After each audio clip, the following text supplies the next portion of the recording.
बुद्धियुक्तो जहातीह उभे सुकृतदुष्कृते तस्माद् योगाय युज्यस्व योगाः कर्मसु कौशलम्.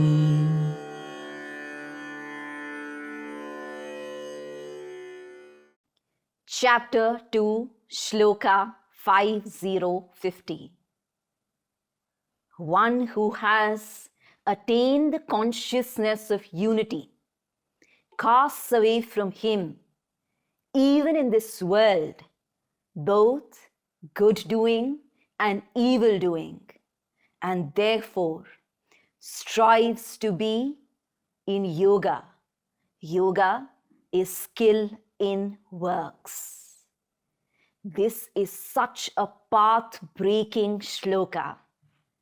In a world where we interpret efficiency with the corporate world and yoga with leaving that rat race and moving in the direction of inner peace, here Sri Krishna says, yoga is skill in works. And it is true, when one is in yoga, in communion with the inner divinity, one is at peace, one is equanimous, one acts out of a clarity, one acts out of samatha, one acts out of wisdom. There is a greater skillfulness, a greater efficiency in works. But to arrive there, let us first look at the first part of the shloka, that is asking us to free ourselves from both good doing and evil doing.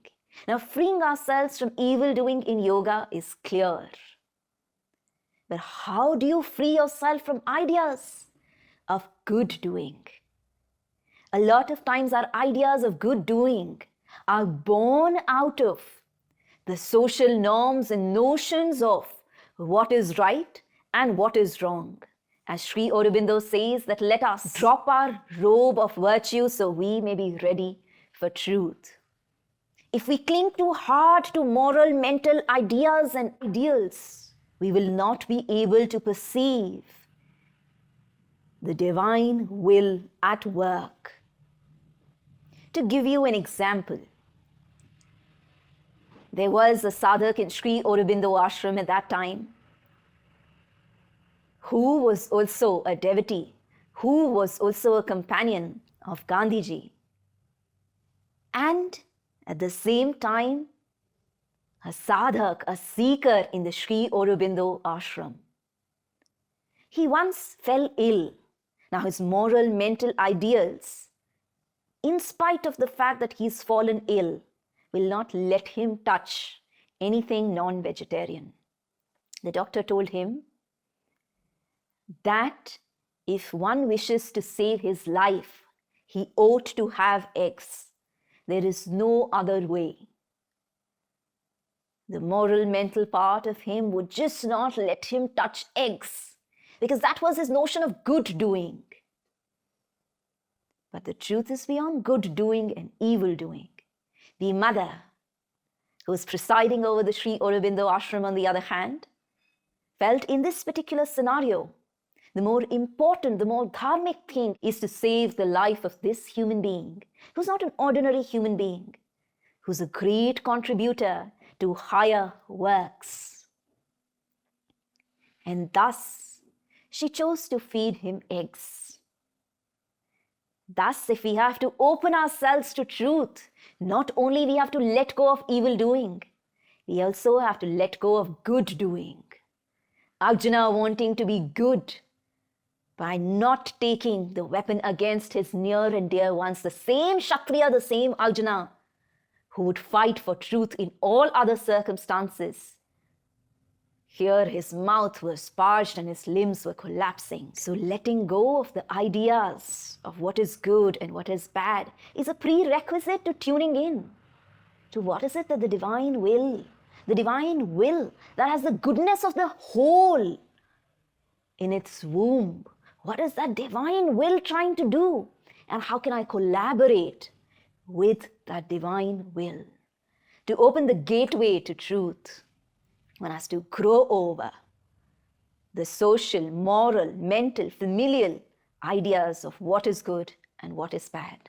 That is when one moves from religion to true spirituality. That is when one moves beyond the fear of sin. In this world of dualities, that is when one is able to align one's reason and will with the divine reason, with the divine wisdom and the divine will. And that is what prepares one to not only be pure in action, but also to be efficient in action. Yoga is skill in works. When one seeks to do an action selflessly for a higher purpose and cause for the sake of the divine, it's like the divine grace and the divine hand and the divine help comes and shapes us, molds us, shows us what is it to be done, and the right resources, the right people, the right work, the right amount of money just comes to you in order to make it happen. When one does an action that is not born out of yoga, not only it has the danger of being adharmic, but also it can many times be disharmonious and inefficient. Inefficient because one is acting out of the restlessness of the Rajasic mind that wants to be in constant action. And one is not taking a pause to really see what is it that the action wants to do? What is the action that is trying to happen?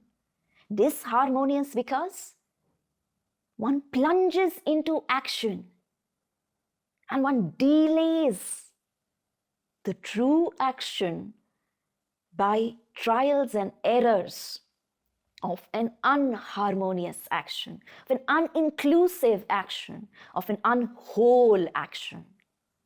Take a simple action like brushing your teeth. When your mind is somewhere else, it is not at peace. You're brushing your teeth, you're not properly brushing your teeth. And the very intent of brushing your teeth is not fulfilled by that action. So that is very inefficient, actually. Yoga is skill in works, not only because yoga brings purity of action, but because through that purity of action, a certain harmony of action comes into being. And through that harmony of action, a certain efficiency in action comes into being. Also, when one practices yoga in action, one opens oneself to the mother's force. That who is the Shakti, the divine power, the universal power at work. And her powers, her power of wisdom Maheshwari, her power of strength Mahakali, her power of harmony Mahalakshmi, her power of perfection Mahasaraswati, begins to teach one and mold one and makes the incapable capable. We have so many examples in Auroville, in the Sri Aurobindo ashram, of individuals who knew nothing about a domain, of individuals who came from all across India and the world with a dream to realize Auroville. And the first work in front of them was a barren land that had to be made cultivable, a barren land which was declared by UNESCO as uncultivable. Now they are no experts in agriculture, in forestry, but they sought to apply themselves in action. And they learned and they grew and they became experts in the field. When one gives oneself to the divine also teaches you. The divine hand also teaches you, molds you, and makes you develop the skill in works. With that, I come to the closure of this video. I look forward to hearing from you. What is it that moved you, touched you? What is it that you're taking away from this video?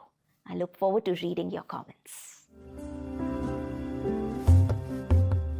I hope you found the video to be useful. If you would like to continue your journey with us, if you would like to help us support you in your journey, click on the link below and join us for a 2.5-hour signature masterclass called the Awakening Karma Yogi Workshop, where we run you through the fundamental stages of awakening to become a Karma Yogi, to be peaceful inside and successful outside. We talk about Swabhava, our true nature, and Swadharma, our soul's purpose, which are the building blocks of a life affirming, not a life negating spirituality.